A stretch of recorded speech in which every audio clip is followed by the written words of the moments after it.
এই হলো বল্লভপুর গোয়ালি থেকে কাইতলা যাবার রাস্তা। এই রাস্তাটি এলাকার মানুষদের জন্য অত্যন্ত গুরুত্বপূর্ণ, কারণ এই রাস্তা দিয়ে এই এলাকার মানুষ ব্রাহ্মণবাড়িয়া, কসবা এবং নবীনগর আসা যাওয়া করে থাকেন। এছাড়াও ব্যবসায়িক পণ্য আদান প্রদানে রয়েছে এই রাস্তার বেশ অবদান।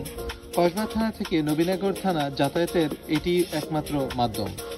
বল্লভপুর, গোয়ালি এবং শিমরেল গ্রামের ছাত্রছাত্রীরা কিন্তু এই রাস্তা দিয়ে কাইতলা যজ্ঞেশ্বর উচ্চ বিদ্যালয় এবং কাইতলা আলিমুদ্দিন জুবেদার অনার্স কলেজে পড়াশোনা করতে যান। সুতরাং এই রাস্তাটি এই এলাকার মানুষের জন্য অত্যন্ত গুরুত্বপূর্ণ।